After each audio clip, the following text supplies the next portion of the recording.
Hare Krishna.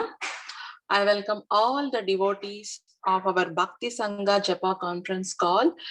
Today, we are having the topic of Caitanya Caritamrta Antya lila. And for this today's topic, we are very fortunate to have with us Her Grace Kirtida Sundari Mataji to enlighten on the topic of Antya lila. Hare Krishna, Kirtida Sundari Mataji. Please accept my humble obeisances. All glories to Srila Prabhupada and Guru Maharaj. Thank you so much, Mataji, for giving your very precious time on this morning and enlightening on the topic, Mataji. I now hand over the call to you. Hare Krishna. Hare Krishna. Thank you so much, Shama Supriya for such a warm welcome. And thank you all the devotees for joining, sparing your valuable time, showing some interest in hearing Shri Caitanya Caritamrta. Really grateful to all of you. Thank you so much for joining. So without further ado, we can just start now. Jaya Jaya Shri Caitanya Jaya Nityananda Jaya Advaita Chandra Jaya Gaura Bhakta Vrinda Jaya Jaya Shri Caitanya Jaya Nityananda Jaya Advaita Chandra Jaya Gaura Bhakta Vrinda Jaya Jaya Shri Caitanya Jaya Nityananda Jaya Dvaita Chandra Jaya Gaura Bhakta Vrinda. So we are reading from Shri Caitanya Caritamrta Antya lila, chapter number 16, and today we'll do verse number 140 onwards. So recite the verse. Gopya kimacharadayam kushalam smavenu Damodara sudhamapi gopikanam bhunte swayam yadavashishtarasam hridinyo rishyatva chashru mushmushchustravo yatharya. Translation. My dear gopis, what auspicious activities must the flute have performed to enjoy the nectar of Krishna's lips independently and leave only a taste for us gopis, for whom that nectar is actually meant. The forefathers of the flute, the bamboo trees, shed tears of pleasure. His mother, the river on whose bank the bamboo was born, feels jubilation, and therefore her blooming lotus flowers are standing like hair on her body. Purport. This verse quoted from Srimad Bhagavatam 10.21.9 is part of a discussion the gopis had among themselves. As the autumn season began in Vrindavan, Lord Krishna was tending the cows and blowing on his flute. The gopis then began to praise Krishna and discuss the fortunate position of his flute. Om Ajnanatimirandhasya Jnananjana Shalakaya Chakshurunmilitam Yena Tasmai Shri Guruve Namaha. Shri Caitanya Manobhishtam Sthapitam Yena Bhutale Soyam Rupa Kadamayam Dadati Swapadantikam Vandeham Rupam Vandeham Shri Guru Shri Uttapada Kamalam Shri Guru Vaishnavamscha Shri Rupam Sagrajatam Sahagana Raghunatam Vitam Tam Sajivam Sadvaitam Savadutam Parijana Sahitam Krishna Chaitanya Devam Shri Radha Krishna Padam Sahagana Lalita Shri Vishakam Vitamscha. Hey Krishna, Karuna Sindhu, Deen Bandhu Jagatpate, Gopesha Gopika Kanta Radha Kanta Namastute, Tapta Kanchana Gaurangi Radhe Vrindavaneshwari, Vishabhanu Sute Devi, Pranamami Hari Priya, Vanchakalpatarubhascha, Kripa Sindhu Bhayevacha, Patitanam Bhavanebhyo, Vaishnavebhyo Namo Namah. Namo Vishnu Padaya Krishna Prasthaya Bhutale Srimate Bhakti Vedanta Swaminiti Namine Namaste Saraswati Deve Gauravani Pracharine Nirvishesha Shunyavadi Paschata Deshatarine Mukam Karoti Vachalam Pangam Nangayate Girim Yat Kripahatam Ham Bande Shri Guru Dinatarine Guruve Gaura Chandraya Radhikaya Tadalaya Krishnaya Krishna Bhaktaya Tad Bhaktaya Namo Namaha. Hare Krishna, dear devotees. So, welcome all of you once again.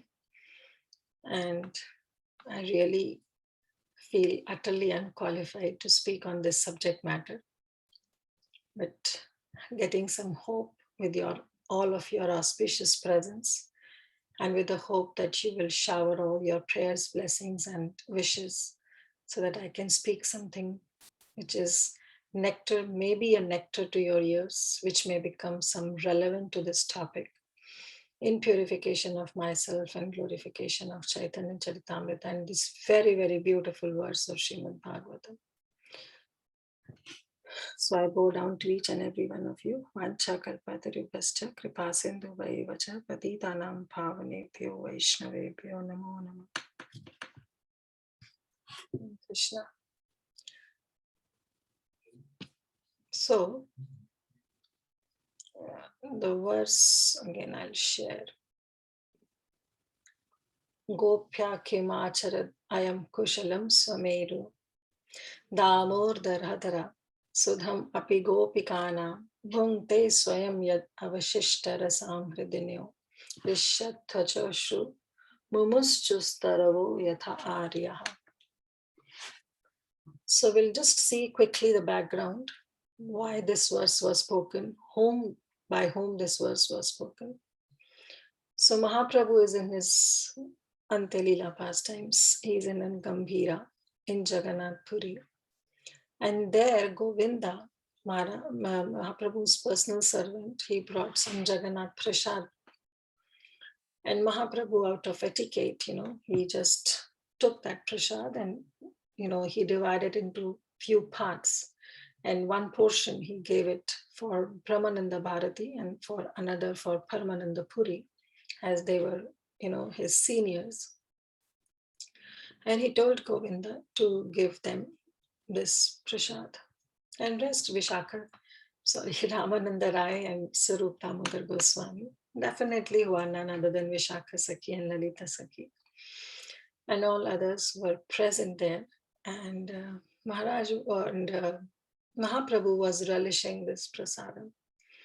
And as every Mahaprabhu relished, he took the first morsel and he said that you all might have eaten, so many spices separately, some vegetables, some fruits. But isn't it this different? Because it's so relishable, it's so tasty. Why? Because it is mixed with the saliva of Krishna, because Krishna personally tasted this food. So at that time, Mahaprabhu immediately became ecstatic, because he could feel that now he is getting that adhara sudha, that nectar of Krishna's lips. Because prasadam is also considered as the nectar of Krishna's lips, because we say that Krishna personally tastes, and so it touches the saliva of Krishna. And then Mahaprabhu became so ecstatic, and he told Rai Ramananda, go ahead, recite some verse. And Ramananda Rai, understanding the mood of Mahaprabhu, immediately recited this verse. Gopya ke macharad ayam kushalam smaveno damodara adhara sudham api gopikana bhungte swayam yadavashishta rasam hridenyo rischattvachoshu mumuschu taravo yatha aryaha. And upon hearing the recitation of verse, Ei shloka shuni prabhu bhava vishtahana, Mahaprabhu became absorbed in that ecstatic love. He became, literally he became adheen towards his bhava. He was not able to control. Utkantahate arthakare pralapakariya. And what Mahaprabhu did, that with a greatly agitated mind, he then begin to explain this verse like a madman.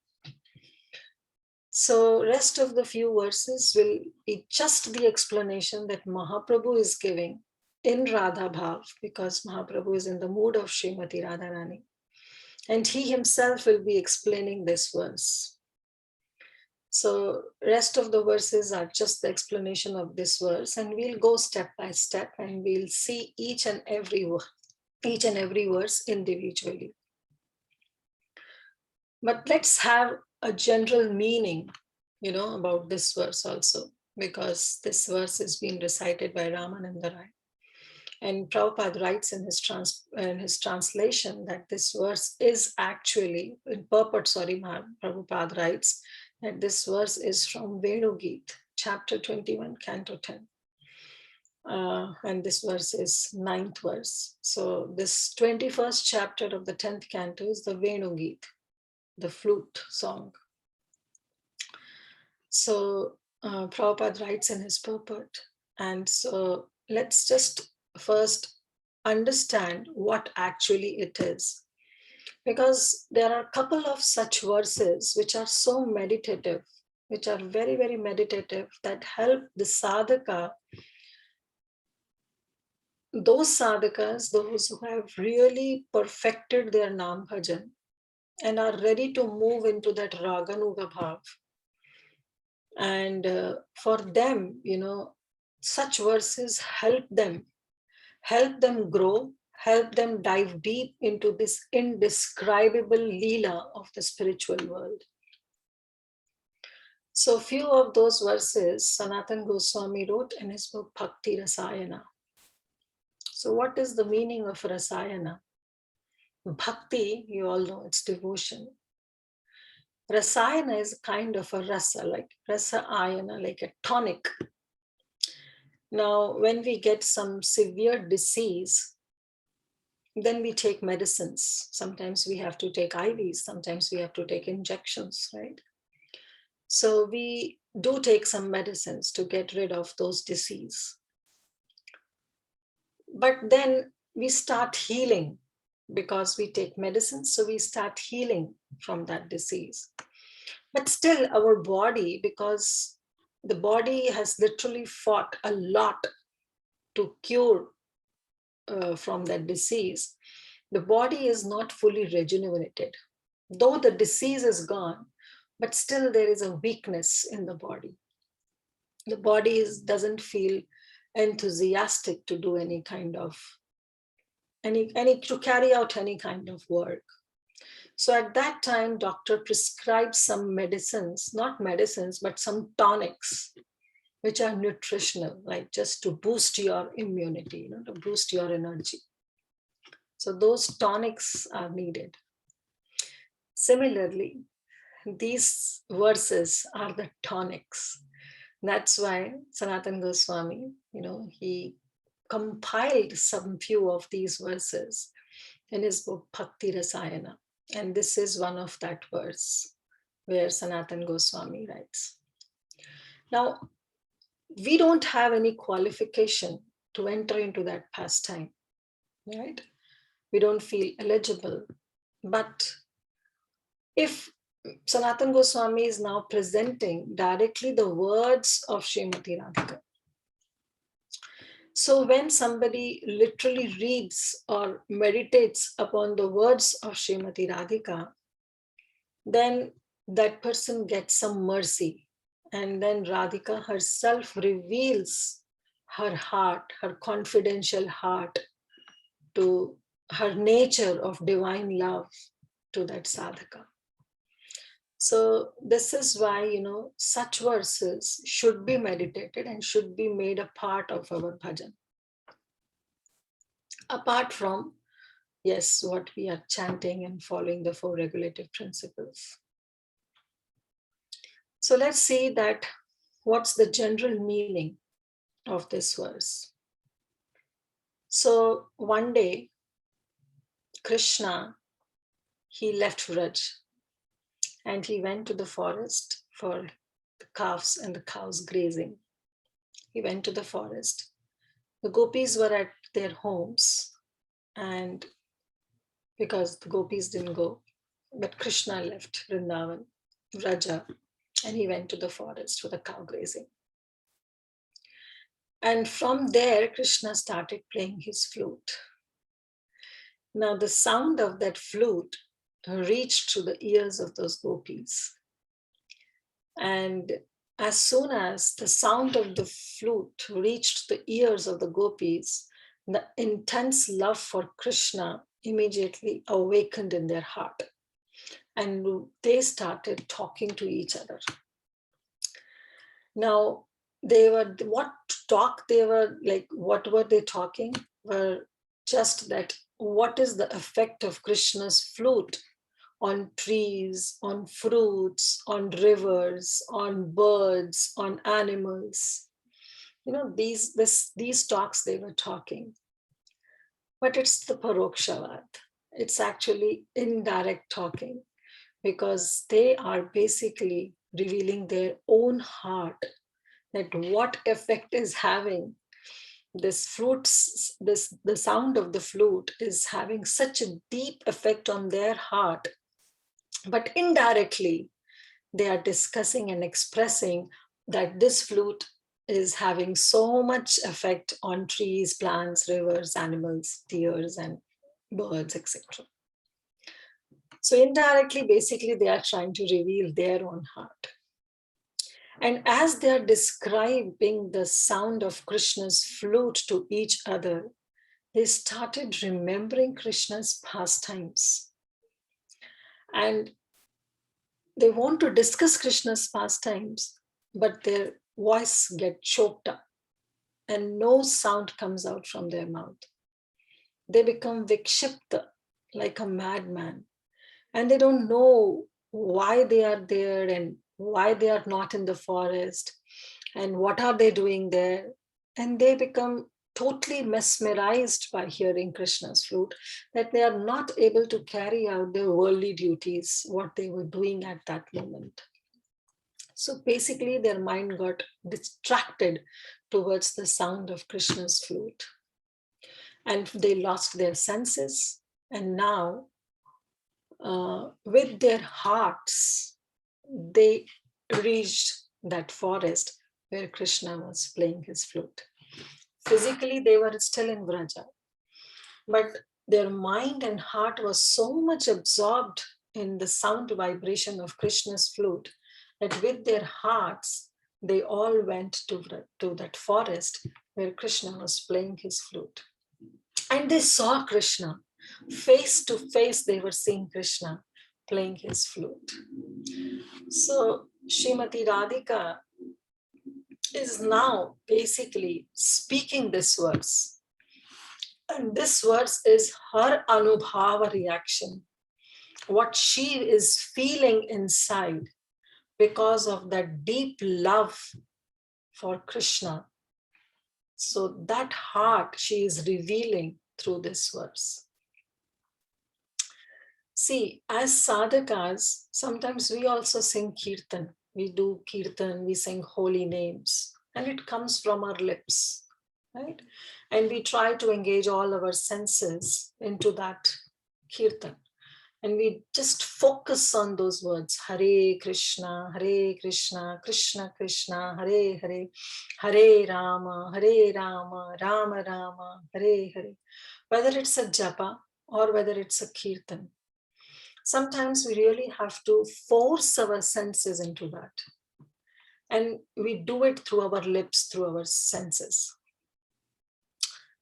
This is not the heart deep japa. This is only lip seva, because still that bhava is not arised.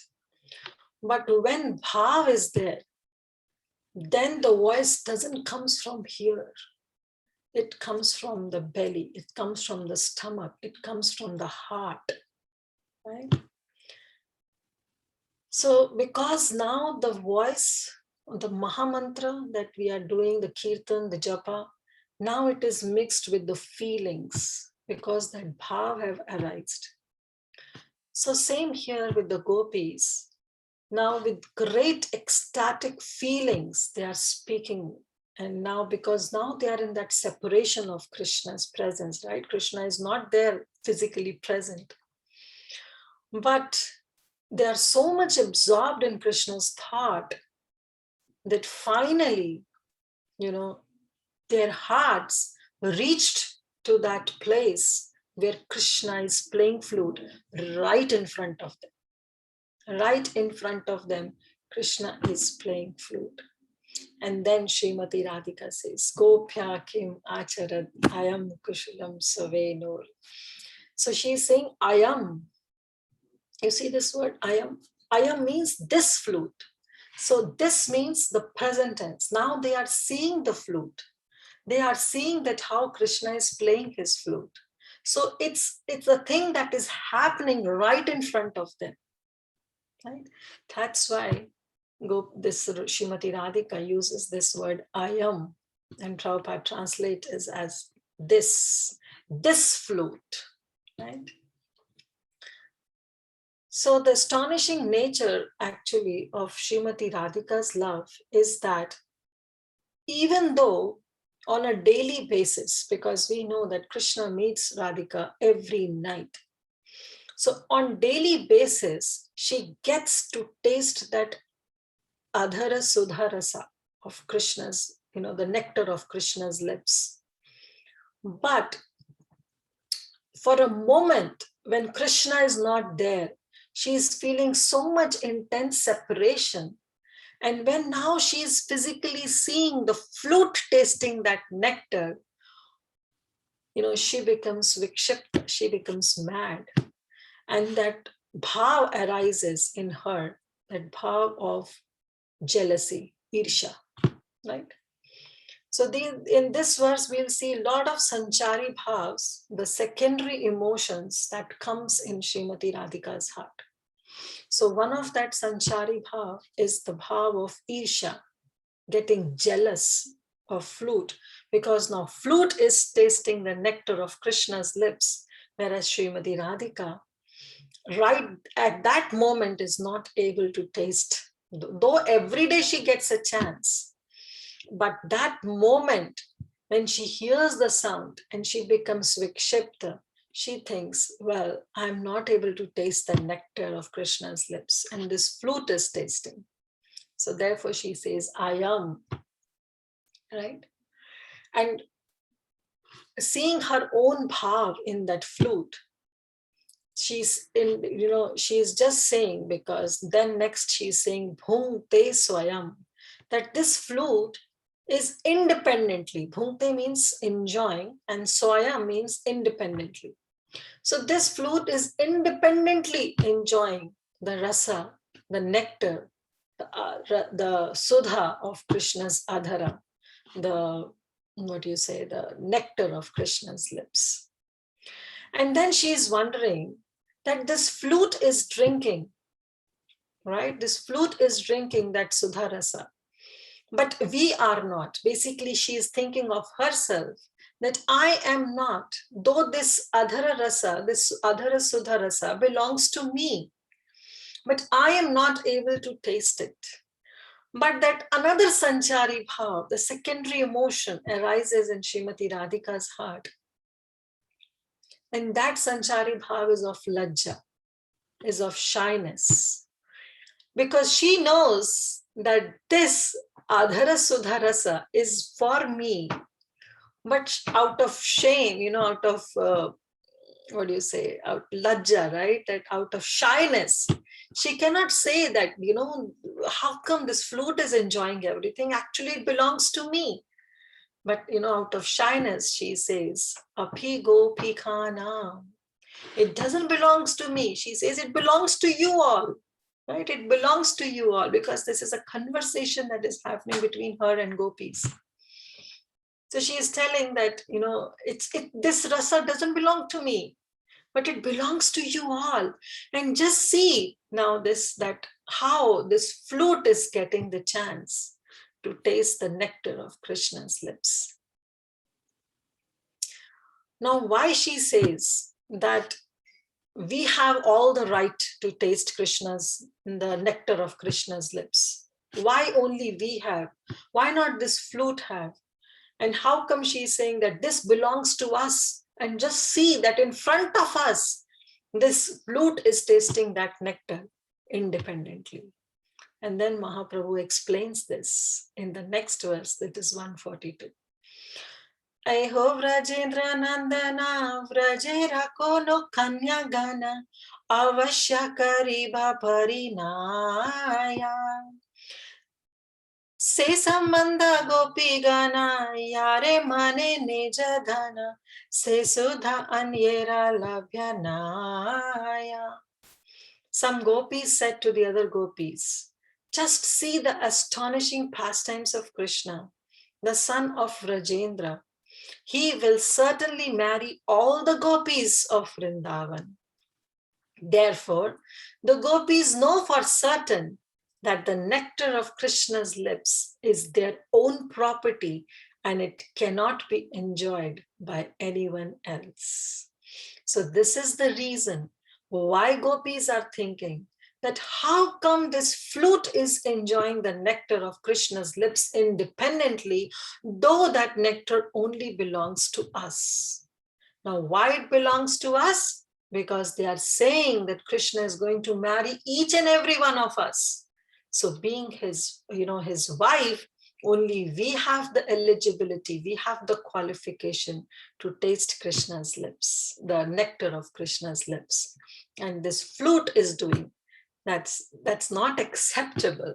So this power of jealous, this power of Isha is arising in the heart of Srimati Radharani.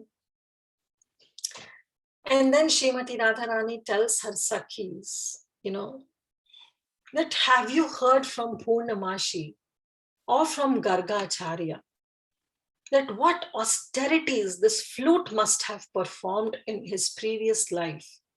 Because this flute must have done some tapasya, chanted some mantras, or done some vratas, or perhaps this flute must have, visited some holy places and took bath in that holy rivers in previous life. I really don't know about it, but this flute must have done something in the previous life, because of which now this flute is getting the chance to taste Krishna's lips.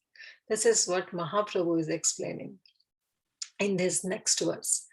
Gopi Gana Kaha Sabha Kariya Vichare. All the Gopi Gana, all the gopis, they are together just thinking and meditating, and with full consideration they are thinking that after all, Kona Tirtha, Kona Tapa, Kona Siddha Mantra Japa, Ei Vinu Kaila Janmanantare.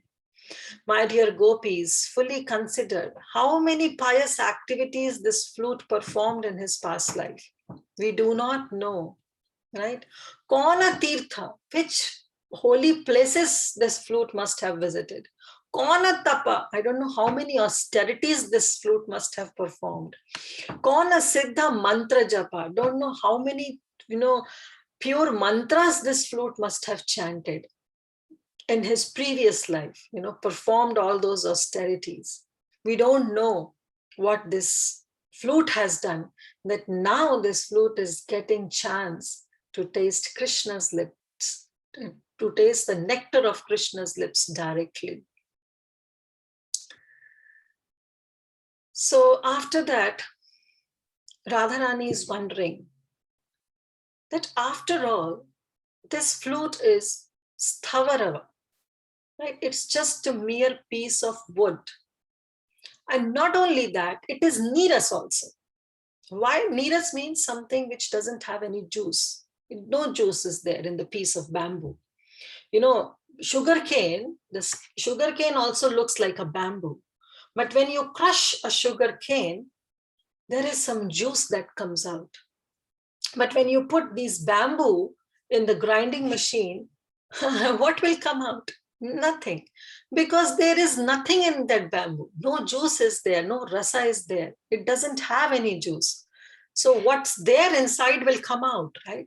Sugarcane has sweetness, has some juice. So when it is crushed, it comes out, right? But when you crush a bamboo, nothing comes out. Anyways, in this regard, I remember that this is such a life lesson given by His Holiness Bhakti Tirtha Swami Maharaj, who always used to say that when you squeeze a mango, you'll get a mango juice. You squeeze an orange, you'll get an orange juice. Why? Because orange have orange juice in it. Mango have mango juice in it. So this squeezing is putting oneself into some provocative situations. So he used to always say that devotees, when they are put into any kind of provoking situations, what's there in their heart will come out. So whenever it's a check for us, that whenever we are put into any provoking situations, some situations that are not conducive to us, that we do not want to be there in our life, but this crushing when happens by the circumstances, then what's there in our heart will come out, whether it's a jealousy, whether it's anger, whether it's hatred. So that's a check for the devotee. So Bhakti Tirtha Maharaj used to always say, so better fill yourself with Krishna conscious thoughts, that no matter when you are crushed in that machine, in the grinding machine, there's some provoking situations come, then what's there in the heart, that is Krishna consciousness, should come. Means you should seek all solutions, Krishna conscious solutions to all problems. Well, technically, that's just a side note I just remembered. But coming back, Radharani is saying that sugar cane has some juice. So when you crush sugar cane, the juice will come out. But bamboo has nothing in it. So even if you crush so hard, you can put that bamboo in a grinding machine, still no juice will come out. So those who are not rasic, those who don't have rasa in it, how can they taste rasa? They have no qualification whatsoever to taste that rasa, because they themselves are not rasic. Those who are rasic can taste rasa. But then she is saying that how is it that the flute is tasting that rasa? Though that flute is niras, is tharava, it's just a piece of wood. It's just, without any rasa. But how come this flute is tasting those rasa? And then she's thinking that this is actually some mystic power of Krishna's lips. That when these lips touch even an inanimate dead object, that object, that prana is infused in that object, that life air is infused in that object, and that object becomes alive. So she's saying that this inanimate dead object, this piece of wood which has no rasa, like flute, this bamboo piece, has no rasa at all. But because of that mystic power of Krishna's lips, that this bamboo is touching, and because of that touch, some prana, some rasa has been infused in this bamboo, and because of which this flute is now tasting that rasa of Krishna's, the nectar of Krishna's lips. So she's thinking that if a bamboo can relish that rasa, and that dead matter can be brought to life when it comes in contact with Krishna's lips, then what to talk about those who are already alive? Someone who is already alive, when they will come in touch with Krishna's lips, you can well imagine that how much transformation can happen. On a side note, I'll again say that actually what Mahaprabhu was quoting is because they were tasting Krishna's nectar, the nectar of Krishna's lips in Mahaprasad. And that's why we say that this Mahaprasad works miracle. What our philosophy cannot do, what this chanting cannot do, Mahaprasad do. Mahaprasad has that potency to do that. So Mahaprasad has the potency where Mahaprasad can literally change an atheist into a fully theist person. A person who is totally against in Krishna consciousness, if he gets the real taste of Mahaprasad, then it can work miracles and a person can accept Krishna consciousness. So this is for our sadhakas, we can relate to it. But here Radharani's feeling is that, see, the dead matter has been brought to life and now is tasting this rasa. And we who are already alive are being bereft of this rasa. So it's such a pity situation, because this nectar of Krishna's lip is a magical thing that, whenever with anything it comes in contact with, it takes on the qualities of Krishna. And finally, this dead bamboo matter also becomes to life. And Mahaprabhu is explaining this in verse number 144. Hena Krishna Adhara Sudha Ye Kaila Amrita Mudha Yara Asha Gopi Dhare Prana Evino Ayogya Ati Sthavara Purusha Jati Sei Sudha Sada Kare Pana. So what Mahaprabhu is saying? That this flute is utterly unfit because it is sthavara. Sthavara means it is just mere a bamboo, dead bamboo stick. Right? Moreover, it's a Purusha Jati. Yet this flute is always drinking the nectar of Krishna's lips, which surpasses the nectarian sweetness of every description. It's because of some magic, some mystic power is present in Krishna's lips, because of which this neerus bamboo can also taste the rasa of Krishna's lotus lips. Okay, so next we'll see. Yeah, now we'll just go back to this verse. Yeah.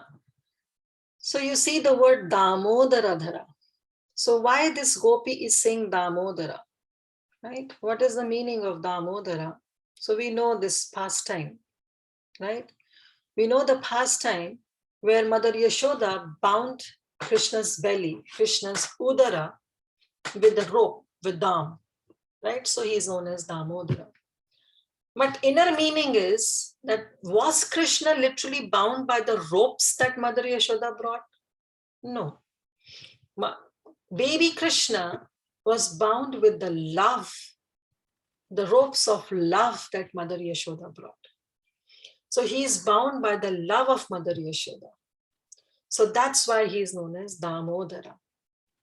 And so because of which when he grows up, also he is known as Damodara. We say Radha Damodar, Yashoda Damodar, right?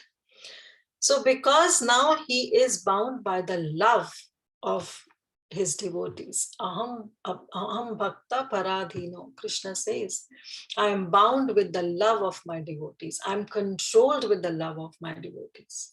So Srimati Radharani is saying, Damodara, right? That she is telling that although Krishna is, he is bound, he is controlled by the love, but this flute is taking the nectar of his lips and we are bereft of it and we are not able to taste. We are left with nothing. Everything is taken by this flute. And then she's Damodara, she says Damodara in one sense. In another sense, she says, first is that, Damodara means bound by love. So we are the one who love Krishna and we have bound Krishna with love. But still see, this flute is taking up all the nectar. And another meaning Damodar also indicates is that Damodar is the name when being given to Krishna when Krishna was just a small baby. So Srimati Radharani is saying that, oh Sakhi, this Damodara, we know him right when he was just a little boy. He used to play with us. At that time, flute was nowhere. And somehow this new person has come now and just trying to say that everything belongs to me, So this is what Radharani is saying, that we know Krishna right from his childhood. And we used to play with him. But now all of a sudden, this bamboo flute has come in and now is showing all intimacy with Krishna. So sometimes, we must have also noticed that among gurus and disciples, so there is a spiritual master, there are some disciples, and there are hardcore disciples right from maybe 10 years, 20 years. And then suddenly a new person joins in and gets all the services, gets the personal Vapu Seva also, from nowhere, right? So what's the hidden thing about it? So definitely that Srimati Radhika will discuss this later. But right now saying that Damodara, she wants to bring this point that, we know Krishna from childhood. We have bound Krishna with all our love, but still just see how this flute is, getting the taste, getting the rasa of Krishna's lotus lips. And then she's also saying bhunkte swayam. Bhunkte swayam means independently. Now Srimati Radharani is a group leader. So there are, different groups of the gopis. We have a Chandravali group, we have Radharani group. So now Radharani is a group leader, right? So what her feeling is that when she gets some ecstatic bhavas or she gets some emotions for Krishna, she wants to discuss with, her set of gopis. Now, this discussion with her set of gopis is confidential, right? She doesn't want it to be disclosed worldwide. She just wants that I'm sharing my confidential heart to you, my feelings for Krishna to you. So you should all keep it to your own self. So she has some vishwas, some faith on her set of gopis, because of which she shares her heart confidentially to them. And those gopis, they act as a messenger, and they get the revelation of Radharani's heart and they work on it, and they want to pass the same message to Krishna. So they go and pass the same message to Krishna. But now, if some gopi, goes and just reveals Krishna, want to go and reveal Krishna, the Radharani's heart, but as soon as she see Krishna, she herself starting developing that intimacy with Krishna. So what it is, it will be a Vishwas Ghat. It will be the, betray of trust. So this is what Radharani is feeling now. And that's why she is saying, Bhunkte Swayam. This flute, she thinks itself that, the flute can enjoy everything. So how can this flute enjoy independently?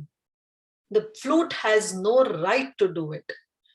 Now that's what Radharani is saying, that being a group leader, if I facilitate your association with Krishna, well, that's under my permission. But if you go against my wish and you go and develop some intimacy with Krishna, well, I'll not accept that, because I shared my confidential heart to you with some faith, with some trust.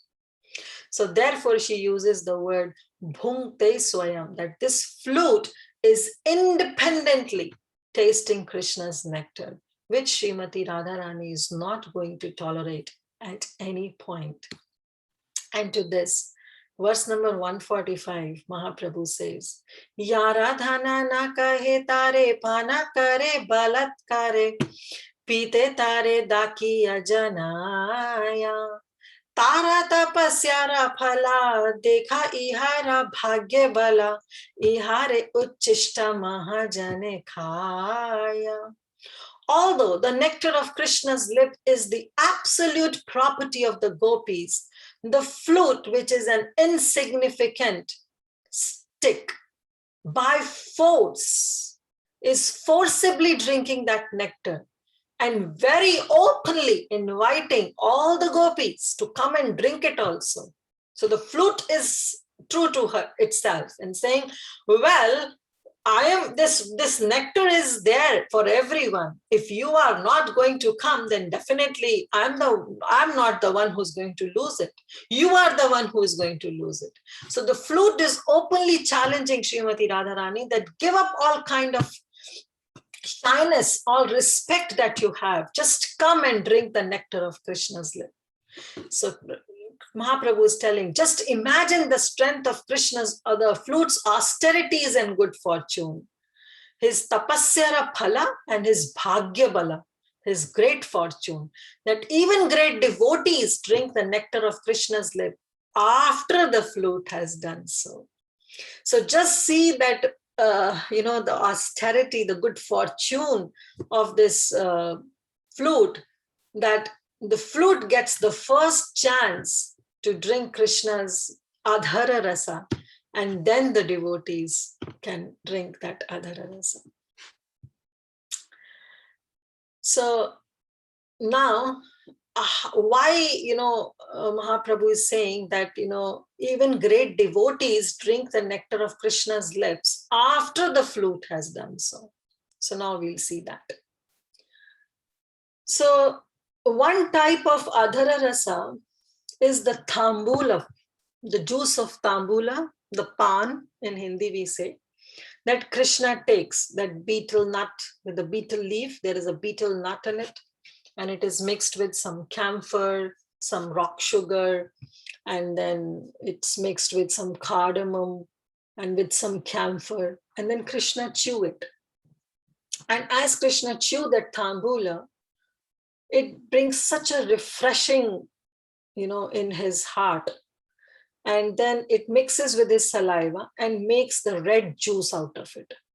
So you must have seen in this material world also those who eat pan, their tongue and their lips is all reddish. So when Krishna is eating this thambula, Krishna's lips, Krishna's tongue, everything is getting red in color, right? It's red juice and it's making Krishna's lips also red. There's a very Hindi Brajvasi song, very beautiful. It says, Mukut aur chandrika mathe adhar par pan ki lali, aise kaisi bani chhavi shama shama ki. They're saying that, adhara rasa, that adhara par pan ki lali, his lips are red because he has eaten that pan. So in this verse, next, we'll just see 145 we did, right? Okay. So we'll go back to the original verse. So now it says, Avashishta rasam hridayano. This line we'll discuss. So avashishta means the remnants, and rasa means the, the nectar, the taste. And hridayano means river. Right? So avashishte rasa hridaya. Rivers also become so happy. Now why they are happy? Because first of all, rivers are the mothers. Because river give water to the trees, because of which these bamboo trees get water and they get strong enough. So, and from those trees only this flute is being made. So rivers really feel ecstatic, that okay, I am the one who is giving water to those trees, and because of that, my generation is so fortunate that is going to getting the taste of Krishna's rasa. But at the same time, this river is also getting directly the taste of the nectar of Krishna's lips. How? Is there when Krishna eats that thambula, and then when there is, because now flute has taken all that rasa, but there is some avashishta, some remnants is left. And after that flute has drunk everything, then the redness of Krishna's lips is still there. And now when Krishna goes and takes bath in Mother Yamuna, then this waters of Mother Yamuna washes away that redness also from Krishna's flute. So that redness is now, the waters of Yamuna are getting those redness of Krishna's flute. So they are getting avashishta, the remnants that is left by the flute. So therefore Mahaprabhu is saying in this verse, the 45 we read, that even great devotees like Mother Yamuna drink the nectar of Krishna's lip after the flute has done so. So see the austerity, see the good fortune of this flute. And Hridayanena means river, not only one river, but all the rivers. It's a plural form. So Rajmandal, we know we have so many rivers. We have Yamuna, we have Manasi, Ganga, but Yamuna is basically the leader of all the rivers and lakes.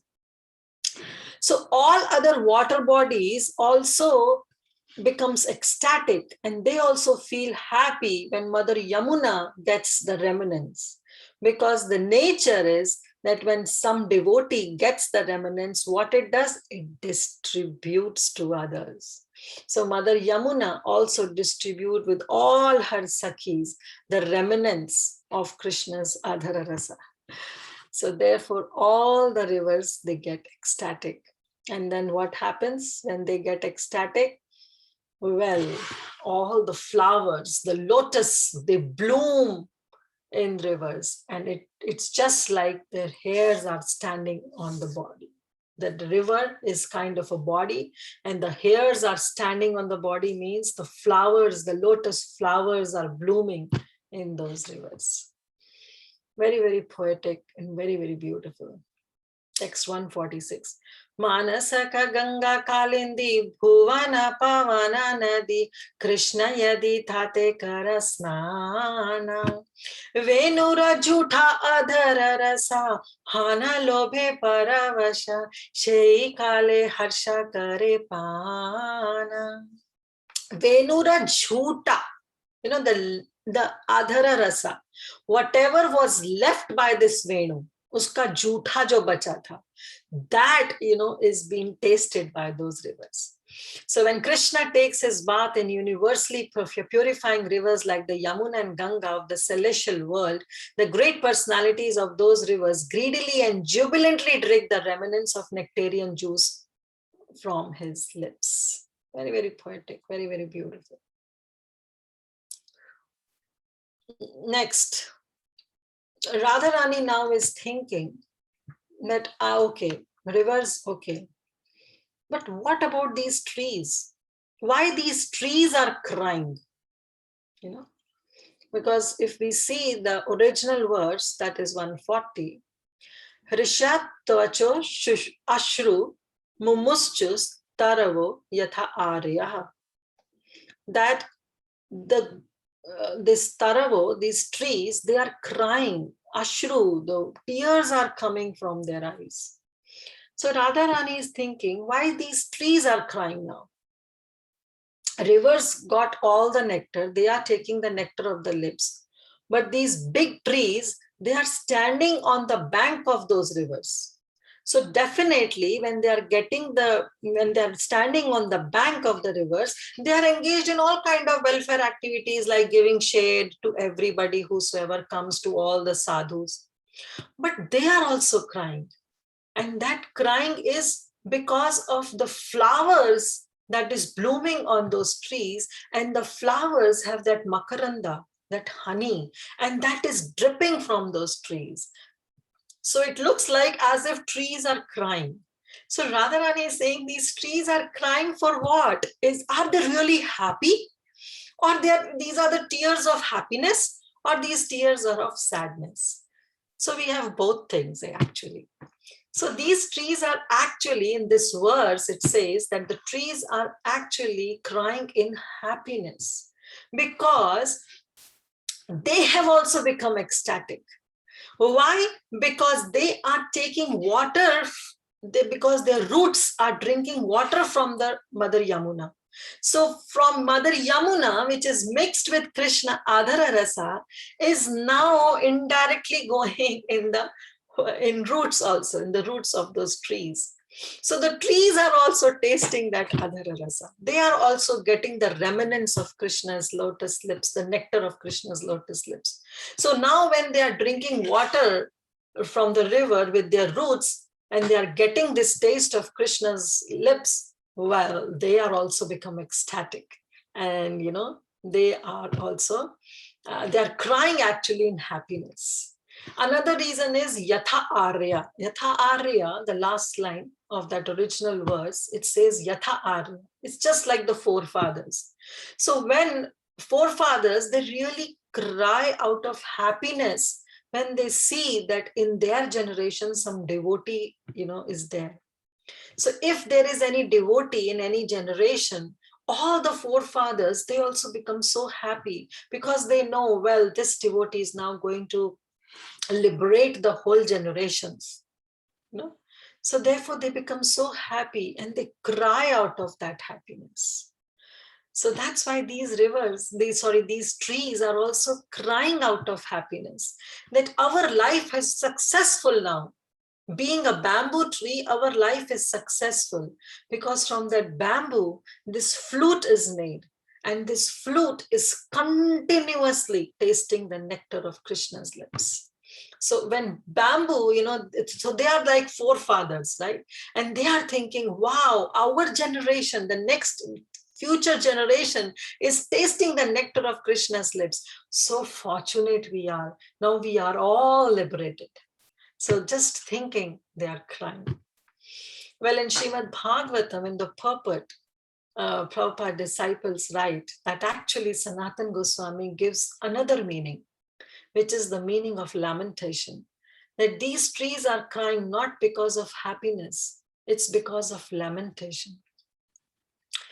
They are lamenting that they have become such a dull personalities that they can't even move and they are fixed in one place. They just can't roam around Krishna. They cannot go behind Krishna. They cannot personally get the touch of Krishna. They cannot personally get the adhara rasa of Krishna. So in lamentation, they are crying. So there are, different mood of devotees. Some devotees say that they are crying, like just like Radharani is saying Yatharya, they are the forefathers, and they are thinking, wow, our generation, our life is successful because this fruit has become a devotee. And they are ecstatic because they are also getting some remnants, at least from the rivers, because the roots are drinking water from those rivers. So these are the different, forms.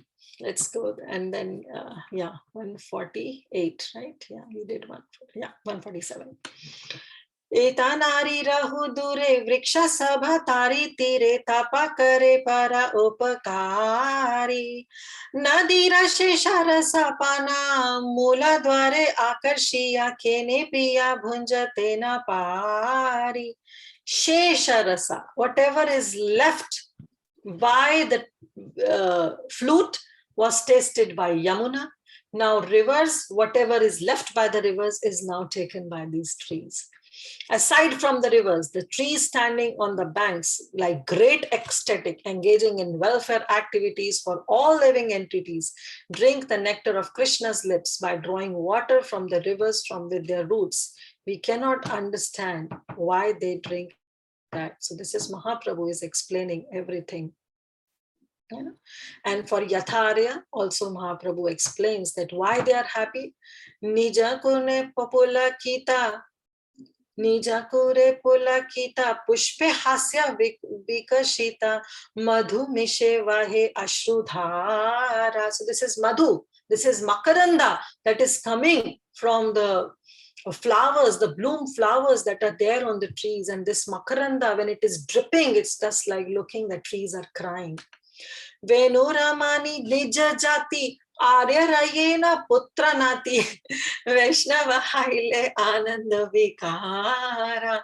The trees on the bank of Yamuna and Ganges, they are always jubilant. They appear to be smiling with their flowers and shedding tears in the form of the honey.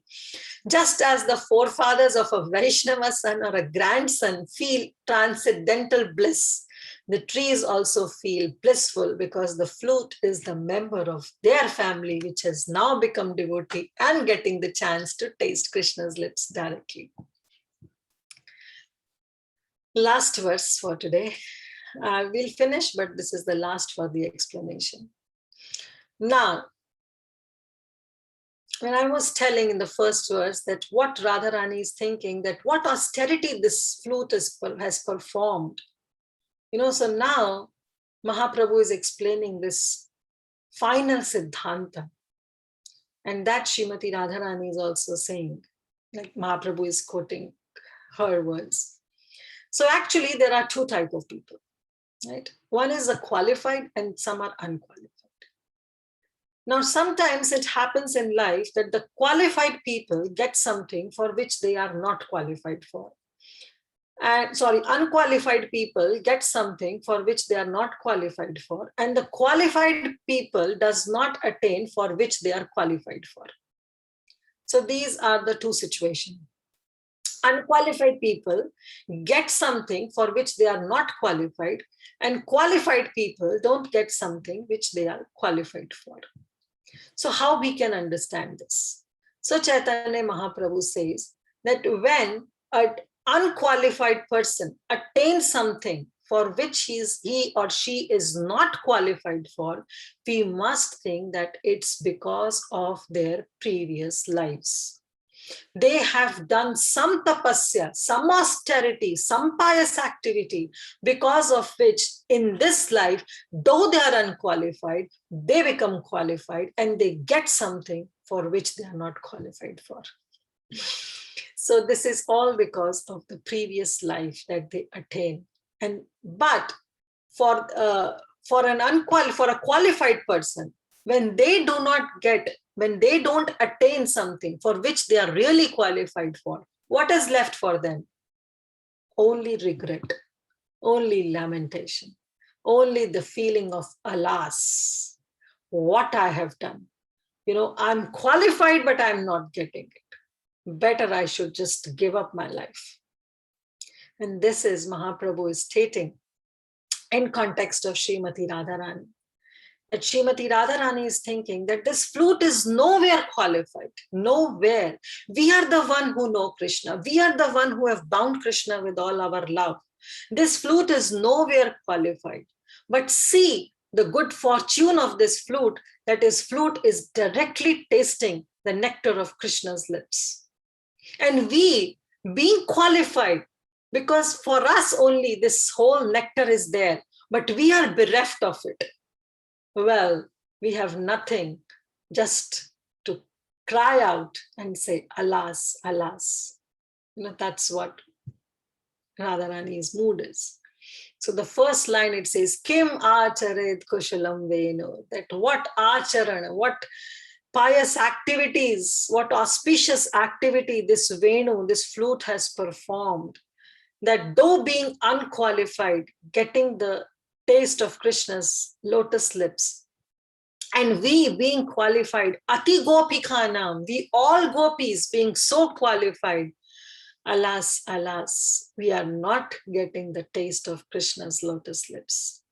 So just see that, previously we saw that few sanchari bhavas come. So Radharani's Thai bhava is always madhurya, right?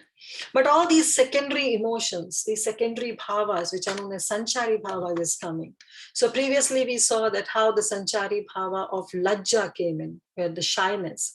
Then the sanchari bhava of irsha, the jealousy towards flute, comes in. Now the sanchari bhava of pravas, that is in the mood of separation, because she's saying this verse in the mood of separation, right? And then nirved, she's criticizing herself. She's criticizing that what's the use of my life? I, being qualified, is not able to taste the nectar of Krishna's lip. Better I should just give up my life. And another sanchari bhav, which is of vishad, that is regret, that oh, my life is so impious. I'm really not qualified in tasting the nectar of Krishna's lips. So all these different sanchari bhavas is coming in the heart of Srimati Radharani, and which is also explained by Mahaprabhu in the verse 149. Venura tapa janiya be se tapat kari tabe e ayogya amara yogya nari. Yana pana dukha mari ayogya piye sahite nari taha lagi tapasya vichari. Now Mahaprabhu is saying the gopis are considering the flute is completely unfit for his position. We want to know, after all, what kind of austerities this flute has executed, so that we may also perform some austerity, so that in our next life we get some qualification, so that we can also taste Krishna's adhara rasa, the adhara sudha rasa. Although the flute is unfit, he is drinking the nectar of Krishna's lips. Seeing this, we qualified gopis are dying of unhappiness. So just see that how vishad, now they are feeling regret that, what's the use of our life? Therefore, we must consider the austerities the flute underwent in his past life, because of which, being unqualified, this flute has become so qualified that now this flute is directly tasting. Text 150. Ekata pralapi kari, prema vashe gaura hari, sange lana sarup rama raya. Kabu nache kabu gaye, bhava veshe murcha hai, ei rupe ratri dina yaya. So see the condition of Mahaprabhu now. Mahaprabhu in this Radha Bhav, in this Radha Dasyam, he is crying for Krishna. And he is pralapakari. He's like a crazy man how he's talking. And that is not a dry craziness. This is prema avesha. He is in deep ecstatic love, this Gaurahari. And with whom? Sange Lana Sarupa Ramaraya. And who are they? They are Lalita Saki and Vishakha Saki. Right? To whom Srimati Radharani is speaking this verse. And thus, after explaining this verse, Mahaprabhu, Kabho nache, sometimes he dance, Kabho gaye, sometimes he sing, Bhava veshe, coming in that ecstatic love, sometimes murchaya, sometimes he faints, Ei rupe ratri dinayaya. And this way, Mahaprabhu is passing his days and night in his Antya Lila, in Gambhira, in the association of Sarup Damodara and Rai Ramananda.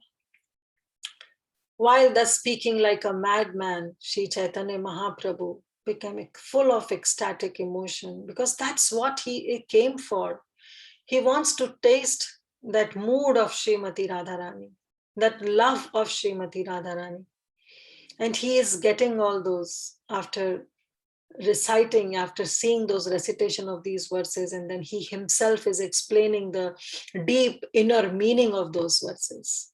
And in the company of his two friends, Sarup Damodar Goswami and Ramananda Rai, he sometimes danced, sometimes sang, and sometimes become unconscious in ecstatic love. Sri Chaitanya Mahaprabhu passed his days and nights in this way.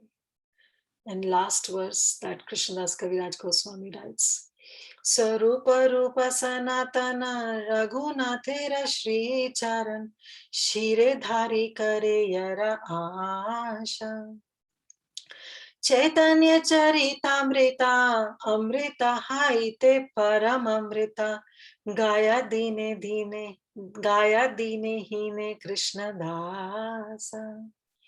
Expecting the mercy of Sarup Damodar Goswami, Rupa Goswami, Sanatan Goswami, and Raghunath Das Goswami, and taking their lotus feet on my head, I, the most fallen Krishnadas, continue chanting the epic of Sri Caitanya Caritamrta, which is sweeter than the nectar of the transcendental bliss. Purport, thus end the Bhaktivedanta purports to Shri Caitanya Caritamrta Antya Lila 16th chapter, describing the nectar flowing from Shri Krishna's lotus lips. Okay. We'll stop here. Thank you all so much. Thank you for patiently listening. Hare Krishna. Oh, what a beautiful class, Mataji. Thank you so much for flooding us with this wonderful nectar. Really, the way you spoke about the bamboo and about the sugar cane and the difference, and Bhakti Tirtha Maharaj's example that you quoted, and then how the remnants of Krishna's lips actually flow into the Yamuna, and then the trees drink it, but their descendant directly is taking the nectar from the lips, directly sitting on Krishna's lips.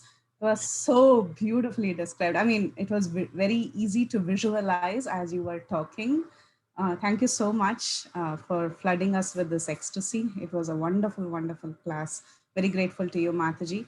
And I'm so glad that all these verses were done together, because it kind of completes the understanding that we get out of this chapter. So very grateful to you for that, Mataji. Thank you so much. Thank you. Thank you so much, Preeti Vilasni Mataji, for engaging me in this service.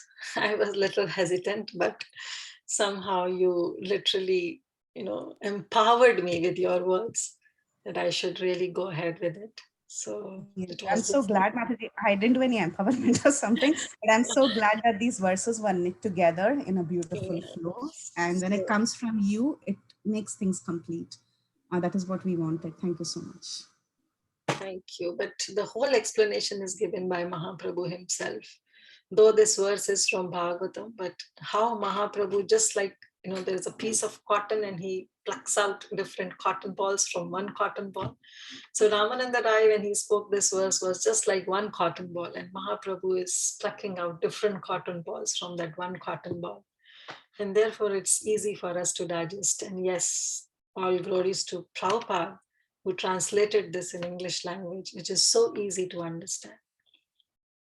Thank you. Beautiful, Mataji, beautiful. Hare Hare Krishna Krishna. Mataji, Dhanavad Prabhuji. Go ahead, Mataji, go ahead. Mataji. Yeah, Dandavat Pranams Mataji, such a beautiful class.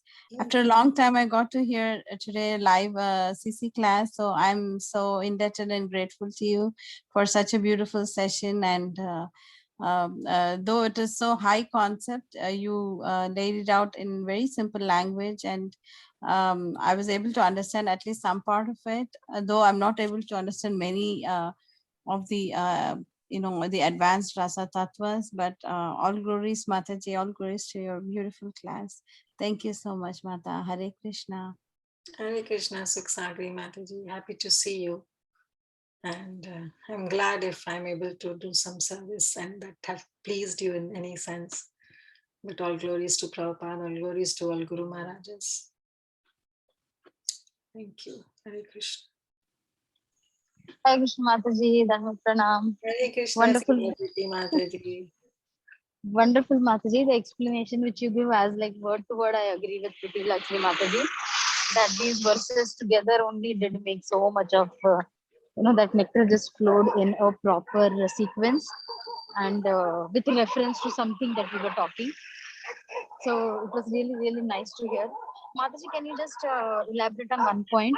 In one point, you said that the flute is not, rather he says that the flute is not eligible to taste this nectar, but yet it is tasty.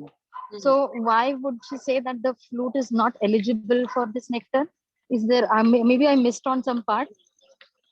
Yeah, because who can taste the nectar? One who has some taste. Like in jaundice, what happens is we lose the taste of sugar, right? But the remedy is to keep on tasting rasgullas, gulab jamun, because that will cure your tongue. But otherwise, what happens in jaundice is that when our tongue loses the taste of that sugar, right? So we are not able to taste that sugary thing, especially when we are in that jaundice condition. So here also Srimati Radharani is saying that in order to taste something, your tongue should be proper, should not be diseased. Only then you will be able to taste something. So only a rasic tongue can taste some rasa. But this bamboo is niras, because even if you grind it so hard, no juice will come out. So itself is niras. It has no rasa in it. So how that bamboo can taste the rasa? But so therefore she's saying that that bamboo is totally unqualified, has no qualification whatsoever to taste Krishna's lips. But Krishna's lips are so magical that when it comes in touch to any dead matter, well, it can cure that tongue. It can bring that rasa, that sense of rasa, even in the dead object. So even though this bamboo is unqualified, but still see the austerity, see the good fortune of this bamboo, that it's getting the highest taste for which this bamboo is unqualified for. Wonderful, wonderful, Mataji. So, Mataji, can we just infer from this that we are just like the bamboos who have no taste, right? And it is only Krishna's mercy that we can get it. So it's only Krishna's mercy that the bamboo is getting it. Like I just thought about this, right? Yeah, or we can say it's because of our Guru's mercy that we will be able to taste that rasa. Otherwise, we don't have any qualification whatsoever to enter into the pastimes of Radha and Krishna. But if Guru's mercy is there, if Krishna's mercy is there, then yes, they themselves will reveal that Spurati will come from within the heart. It will be revealed. That's why it says that it's a revelation. It's a knowledge of revelation. It's not something that you get at some college or some university. It has to be revealed. Divya Gyan Hriday Prakashito. It has to be revealed, this transcendental knowledge. Thank you, Thank you so much, Kirtida Sundari Mataji. Mataji. Thank you so much. It was a beautiful class. Thank you, Vanish. I was actually just thinking the same thing that Mataji said previous to me, that it was out of mercy also that the flute got that benediction of tasting the rasa. And I was thinking that gives us a little bit of hope. Yeah, of course. A lot of, right? It gives us a little bit of hope that out of our Guru's mercy, as you said so rightly, Only hope. Right? There's a chance. So this was that's what kept coming through my mind yesterday and today as I was listening to 2 classes, that there's hope, don't give up. The mercy is there, don't give up. So thank you very much. It was such a sweet, beautiful class. Thank you. Hare Krishna. As Prabhupada says, have faith in the process. It will work. It will work. If not today, maybe tomorrow, but it will work. Yeah. As Vaiseshika Prabhu says, we just have to stay alive in Krishna consciousness, right? He said, staying alive in Krishna consciousness. So keep our head above water and keep getting that little bit of oxygen that's there, grab it. Prabhupada writes in the introduction of Srimad Bhagavatam that this is the son's qualification to get the inheritance of parents' property is only to be alive. Right. If the son is alive, automatically the property will be inherited. So you just have to be alive. Stay in Krishna consciousness. Beautiful point. Thank you. Hare Krishna. Thank you. Hare Krishna. Parima Mataji, go ahead. Hare Krishna Mataji, such a wonderful, wonderful class. And I feel like there is extreme mercy on me that I'm able to hear these pastimes through you and through many other speakers on this conference call. And Mataji, this is just one reflection that I want to share, which I've read somewhere. I don't know who has written it. Again, I don't know about the authenticity, but it's the qualification of the flute that I have read somewhere, that the flute, the bamboo, allowed itself to be cut. That's the surrender that the devotee did, that you can cut me, kill me, whatever. And the bamboo is hollow. So Krishna could fill his tunes into that hollow. The hollow means the internal purity. And it's a complete surrender, that you have pure consciousness, and with that pure devotion, you are surrendered. So that is basically the qualification of the bamboo. So it's, it's for us. It's for us that we should become like that, so that we get that other Amrita of Krishna. Very beautiful. Yes, Mataji, it's very true that bamboo allowed itself being cut, being so many holes being made and hollow inside, which shows full surrender.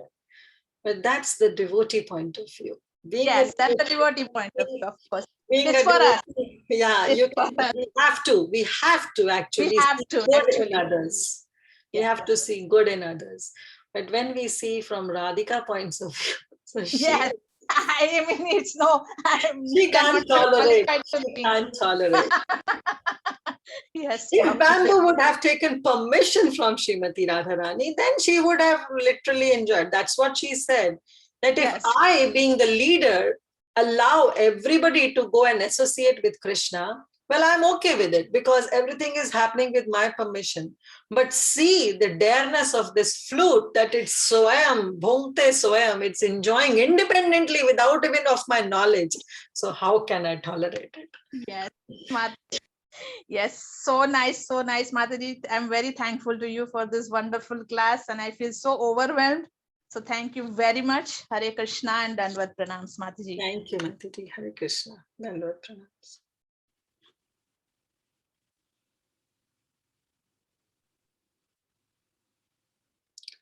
Okay. Anything Hare else? Krishna Mataji, Dandavat Pranam. Thank you so much for such a beautiful, beautiful class. Mataji, very nice class, Mataji. Thank you so much. Thank you, Rita Mataji. Thank you. Thank you for your association. Hare Krishna, Kirtida Sundari Mataji, Dandavat Pranam.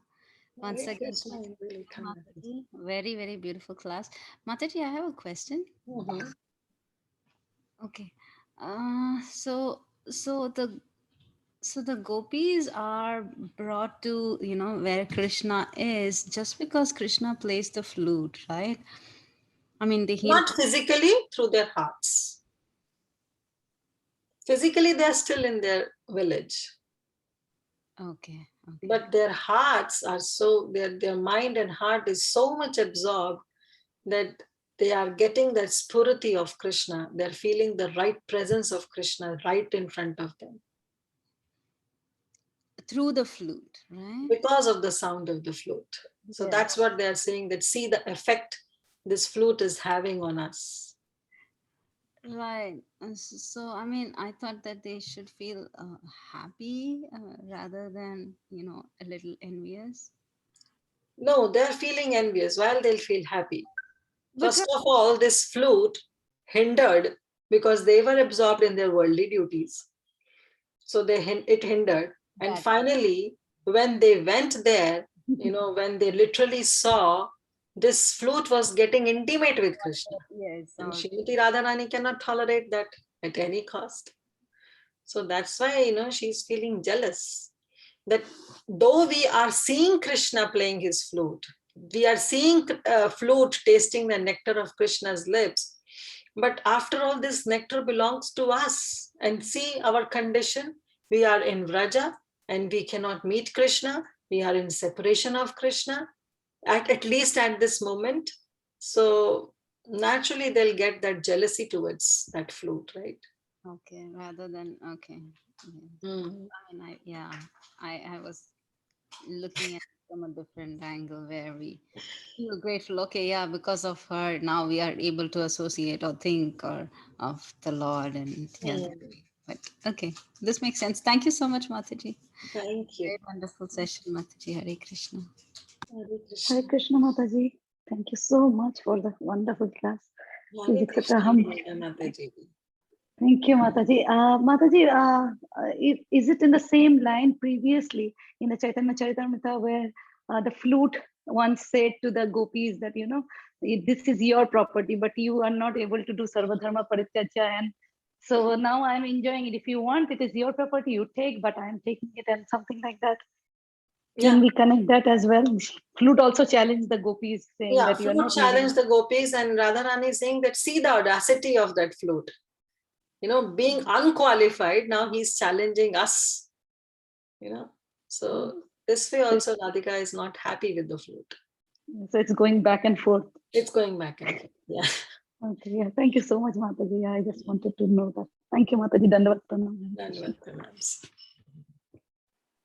Haribol Mataji, I was just thinking that in the spiritual world, like all Krishna's paraphernalia, everybody is living entity, right?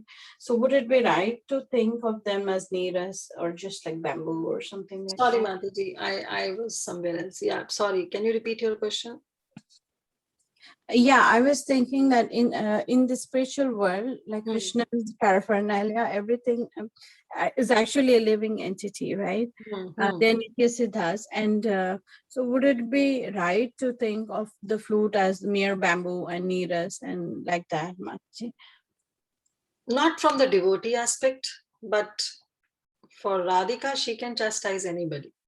But after all, we have to respect, because all the paraphernalia of Krishna is just an expansion of Balaram. So it's just that anubhav that is arising in the heart of Radharani due to separation of Krishna. So therefore, she's literally upset with flute, and she's saying all these things, that what austerity this flute has performed, let me also perform so that next life I can get this chance. So it's just the Sanchari Bhavs that is coming in the heart of Srimati Radharani as soon as she heard the sound of that flute.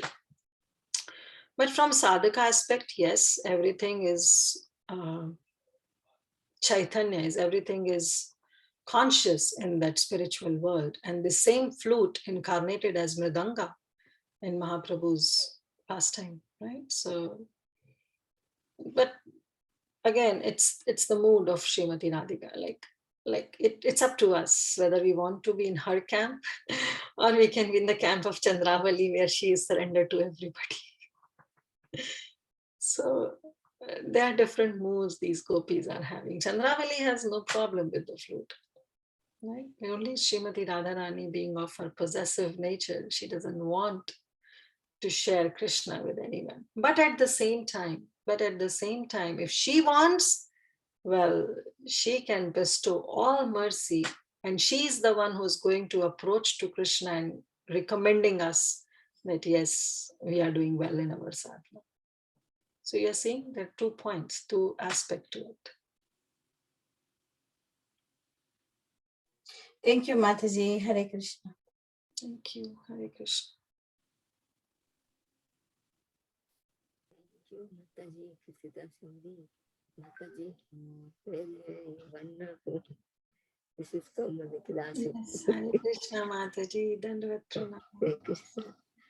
It's very nice you sharing that. Thank you, Mataji. Thank you for your words. You are not keeping to yourself. You are also sharing with others. Thank you very much for sharing. Nectar. Thank you, Mataji. Just repeating the words. It sounds a little different than just repeating. Repeating would be like just mechanical, just okay. It's very nice. Thank you. That I can really relish these verses to my heart content. Yes. It should not be a lip seva. It can be a deep heart seva. Deep heart seva. Yes, that's what I say. Yeah. Thank you very, very much. Thank you. For sharing. Hare Krishna. Hare Krishna. Kirtida Sundari Mataji, Koti Dandavat Pranam, Shri Prabhupada, Shrimati Shri Radharani पे सखी की जय qualified to enter at least in Siddham Vrindavan Dham, but you take us in a dham and all the leelas and you totally observe in that leelas. That is not repeating, Mataji. It lots of potency because of the Maharaj and because all Bhakti Sangha teachers' hard work. Ananta Koti Dandavat Pranam to your seva. Hari Hari Gauranga. Jai Jai Nityananda. Jai Jai Gauranga. Thank you, Mataji. Hari Hari. Thank you, Mataji. So as you said, Gauranga, right? So it's all the job of Gauranga. Mahaprabhu himself explained this verse. So all job is done by him.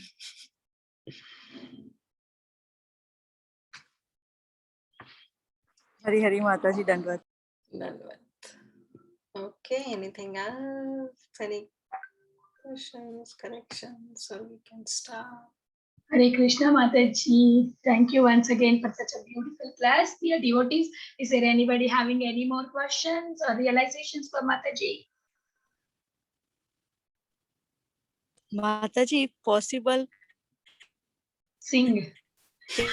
Next dialogue. Me so lalchi, Mataji, please forgive me. I know you are so tired. What but you to sing? I sang the whole verses, Anything, whatever you want to sing, anything for 2 seconds. You only tell me, Mataji. My brain is not working. That Adaram Madaram, that flute one comes now, Mataji, sing that stanza. I don't know. Hari. Venu Madaram. Yeah, that's it. Sing that Mataji. It will be suiting to the class. Venu Madhuri. Sing the Venu Madhuri. Krishna Bhajan, I don't know, Madhurashtakam, right? Yes, Mataji, Madhurashtakam. Okay, I don't know exact song.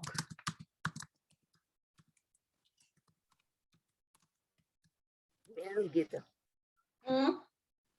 Venu Gita. At least one verse. Venur Madhuro रेणुर्मधुरौ पाणिर्मधुरौ पादौ मधुरौ नृत्यं मधुरं साख्यं मधुरं मधुराधिपतेरखिलं मधुरम् अधरं मधुरं वदनं मधुरं नयनं मधुरं हसितं मधुरं हृदयं मधुरं गमनं मधुरं मधुराधिपतेरखिलं मधुरम्. I didn't do the justice with this song. If you really want to listen this song, just listen from my Gurudev. Wow, it's heart melting. You can post it. Yeah, sure. You can just type it on YouTube. Madhurashtakam by His Holiness Bhakti Charaswami. It's heart melting. Seriously, it's heart melting. Okay, so Vinita Mataji, would you like to please take over? Yes, Mataji, thank you so much. Thank you all the devotees for joining and doing your session. Thank you, Mataji, for beautiful class. I would like to offer obeisances to all of you. Vancha kalpa tarobhyasya kripa sindhubhya eva cha patitana pavanebhyo vaishnavebhyo namo namah. Ananta koti Vaishnav Vrind ki jai, Srila Prabhupada ki jai, Har Grace Kirtida Mataji ki jai. Ki jai. Hare Krishna.